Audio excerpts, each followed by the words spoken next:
ప్రపంచానికి ఇప్పటికే దరిద్రాన్ని మిగిల్చిన 3 దేశాలు అమెరికా, ఇజ్రాయెల్, ఇరాన్ మళ్ళీ ఆ దరిద్రాన్ని రెట్టింపు చేయడం కోసం యుద్ధాన్ని మొదలెట్టబోతూ ఉన్నాయి. ఏ సెకండ్ అయినా కూడా యుద్ధం ప్రారంభం కాబోతోంది. సో లేటెస్ట్ అప్డేట్ ఏంటి అంటే ఇరాన్ తన గగనతలాన్ని మూసేసింది. అటు అమెరికా అధ్యక్షుడు డొనాల్డ్ ట్రంప్ వాళ్ళ కొడుకు పెళ్ళికి కూడా పోకుండా, అంటే అక్కడ సీనియర్ అధికారులు, మంత్రులు ఎవరు వీకెండ్ అని ఆ ముచ్చటే లేకుండా అందరూ ఒక వార్ రూమ్లో కూర్చొని తీవ్రంగా చర్చిస్తూ ఉన్నారట.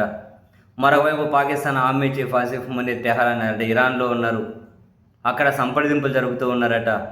సో గంటకు వాళ్ళ చర్చల డ్రాఫ్ట్ మారుతూ ఉన్నా కూడా ఫైనల్గా అయితే అక్కడ ఉన్నటువంటి శుద్ధి చేసిన యురేనియం ఇవ్వడానికి ఇరాన్ ఎట్టి పరిస్థితుల్లో ఒప్పుకోవడం లేదు. అది మాకు ఇవ్వాల్సిందే అంటుంది అమెరికా. ఇంకా అది సెట్ అయ్యే పనేనా? అవ్వడం లేదు. అమెరికా ఏమో బెదిరింపులు కంటిన్యూ అవుతూ పోతూ ఉన్నాయి. అండ్ డొనాల్డ్ ట్రంప్ అయితే ప్రాణభయంతో అల్లాడిపోతూ ఉన్నారు.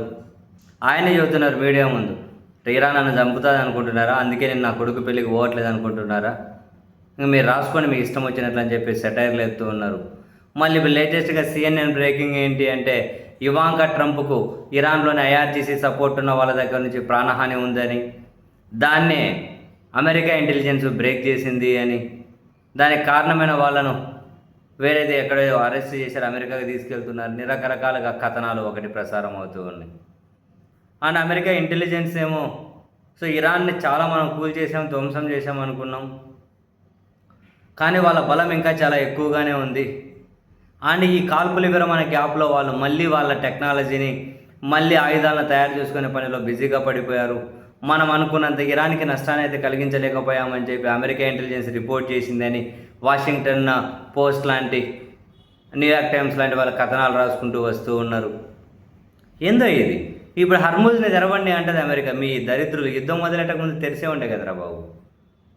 హర్ముజ్లో మీరు ట్యాక్స్లు వసూలు చేయకండి అంటుంది అమెరికా. యుద్ధం మొదలెట్టక ముందు వాళ్ళు ఏం వసూలు చేయకుండా ఉంటారు కదరా బాబు. ప్రపంచానికి ఒక దరిద్రాన్ని మిగిల్చారు. ఇప్పటికీ అల్లాడిపోతూ ఉన్నాయి ప్రపంచ దేశాలు. మన మీద ఎక్కువ ప్రభావం పడుతుంది కదా, చూస్తూ ఉన్నాం కదా ఆ ప్రభావం ఏంటో. ఇప్పుడు మళ్ళీ దరిద్రం మొదలవ్వబోతుందట, మళ్ళీ యుద్ధం స్టార్ట్ అవ్వబోతుందట. జనాలను ఎట్లా తయారయ్యారా? ఎవడి స్వార్థం, ఎవడికి అధికారం, ఎవడికి ఆర్థిక ప్రయోజనం, ఎవడు బలవ్వాలి? సరే ఈ అమెరికా 7,000 పెట్టినా ఇదే పెంటనే ఉంటుంది, ఇదే పంచాయతీనే ఉంటుంది. నువ్వు ఏడన్నా ఏలు పెట్టు,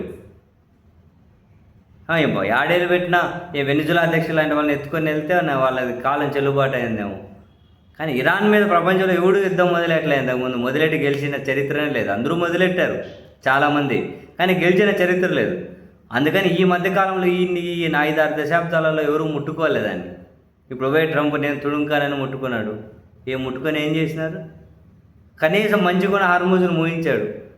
ఫ్రీ యాక్సెస్ ఉన్నదాన్ని ట్యాక్స్ వసూలు చేపిస్తున్నాడు. ఏం చేసిండు? ఇప్పుడు మళ్ళీ యుద్ధం మొదలవుతుంది. ఏ సెకండ్ అయినా ఏకంగా ఇరాన్ గగనతలంగానే మూసేసింది కదా. మళ్ళీ ఇది స్టార్ట్ అయ్యి మధ్యలో ఇజ్రాయెల్ ఒకటి ఉంది.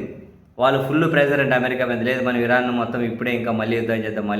నా ఇజ్రాయెల్ వాడికి బాంబులు ఆయుధాలు లేకుండా వాడిని బతికే ఉన్నట్లేదు. వాడు ఎప్పుడు ఏదోటి కావాలి వానికి. యుద్ధాలు, బాంబులు వేసుకోవాలి, వాళ్ళని చంపాలి, వీళ్ళని చంపాలి. ఏడు చూడు ఆ ఇజ్రాయెల్ చుట్టూ అదే కనిపిస్తూ ఉంటుంది. ఏందోరా బాబు, తగలడండి ప్రపంచాన్ని ఏమో చేసేకే తయారైనట్టున్నారు వీళ్ళు.